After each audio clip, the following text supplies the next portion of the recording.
1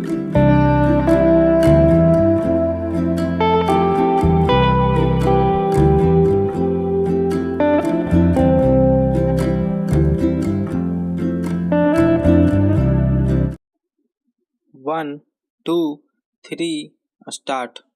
महोदय, मैंने यहाँ दिए गए बहुत से भाषणों को ध्यान से और आदरपूर्वक सुना है और कभी-कभी मुझे ऐसा अनुभव हुआ है मानो मुझे शीत युद्ध की बर्फीली हवा के थपेड़े लग रहे हों। गर्म देश से आए होने के कारण इन ठंडे झोंकों से मैं कभी-कभी काँप उठा हूँ। यहाँ महासभा कक्ष में बोलते हुए मुझे एक पुरानी घटना याद आ गई है। मैं 1938 की गर्मियों में जेनेवा में लीग ऑफ नेशंस की एक बैठक में दर्शक था। हिटलर आगे बढ़ रहा था और युद्ध की धमकियां दे रहा था। यूरोप के अनेक भागों में लामबंदी हो रही थी और सशस्त्र सिपाहियों के पैरों की आवाज सुनाई पड़ रही थी। फिर भी लीग ऑफ नेशंस इस सब से बेखबर हर प्रकार के विषय पर विचार विमर्श कर रही थी, सिवाय उस समय के सबसे महत्वपूर्ण विषय पर। तब तक युद्ध शुरू नहीं हुआ था। 1 वर्ष बाद संसार में पूरे जोर शोर और विनाश के साथ युद्ध शुरू हुआ। कई वर्षों के नरसंहार के बाद युद्ध समाप्त हुआ और हिरोशिमा तथा नागासाकी के भयानक अनुभव से एक नए युग, परमाणु युग का सूत्रपात हुआ। इस विभीषिका की याद ताजा ही थी कि मनुष्यों ने शांति के बारे में सोचा और युद्ध को हमेशा के लिए समाप्त करने की तीव्र इच्छा पैदा हुई। उच्च आदर्शों के आधार पर संयुक्त राष्ट्र का जन्म हुआ, जो इसके चार्टर में शामिल है। लेकिन युद्ध के बाद संसार की जो स्थिति थी, उसकी अनुभूति भी हुई। इसलिए कुछ विरोधी प्रवृत्तियों को संतुलित करने के लिए संगठन के ढांचे में व्यवस्था की गई। सुरक्षा परिषद के अस्थायी सदस्य थे और बड़ी ताकतों के बीच सर्वसम्मति की व्यवस्था की गई थी। यह सब बहुत तर्कसंगत नहीं था, लेकिन इससे संसार की कुछ वास्तविकताएं प्रकट होती थी, जिसके कारण हमने उन्हें स्वीकार किया।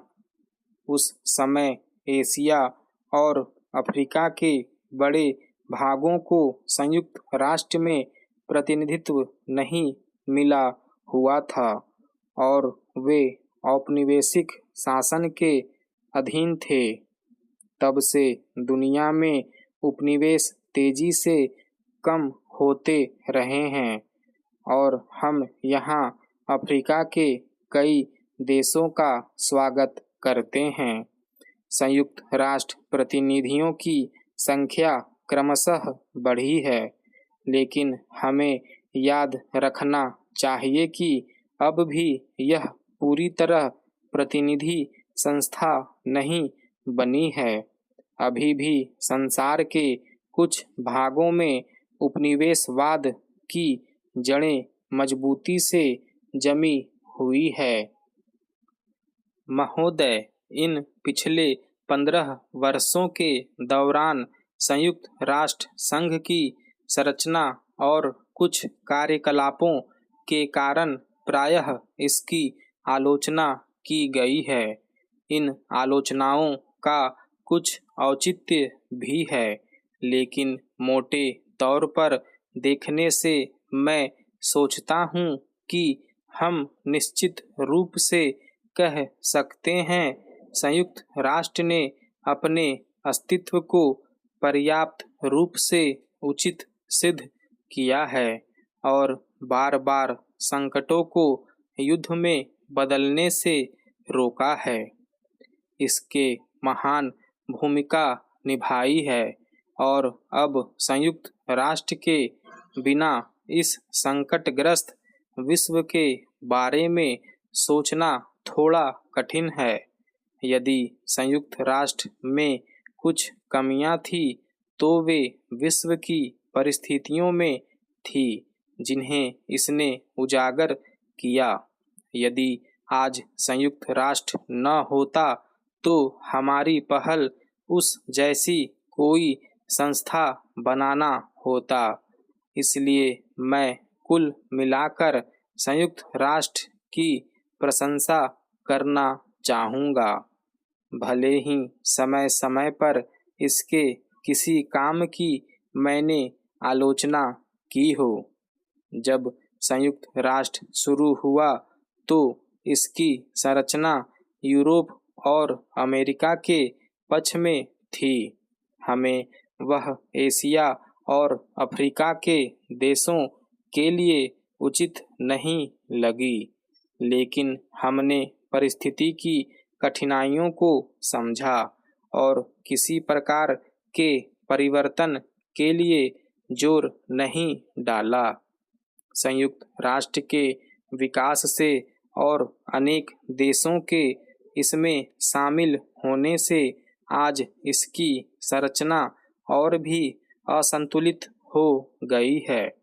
फिर भी हम सहमति से और धीरे धीरे आगे बढ़ना चाहते हैं और ऐसे किसी परिवर्तन के लिए जोर नहीं देना चाहते जिससे चार्टर में तुरंत संशोधन की आवश्यकताएं हो और विवाद उठ खड़ा हो।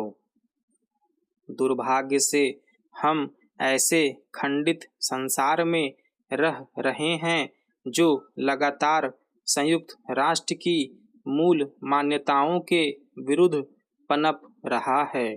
हमें इसे सहन करना है और राष्ट्रों के बीच पूर्ण सहयोग की धारणा की दिशा में आगे बढ़ने का प्रयत्न करना है। इस सहयोग का मतलब एक देश द्वारा दूसरे देश को अधीन करना नहीं है और होना भी नहीं चाहिए। इसका मतलब यह भी नहीं है कि हम दूसरे देशों को बलपूर्वक मनवाने या साथ देने के लिए मजबूर करना भी नहीं है। प्रत्येक देश के पास दूसरे देशों से आदान प्रदान करने के लिए कुछ न कुछ होता है। जैसे ही किसी देश पर दबाव डाला जाता है, न केवल उसकी स्वतंत्रता नष्ट होती है बल्कि इसके विकास को भी हानि पहुंचती है। संसार में बहुत विविधता है और अच्छा है। स्टॉप।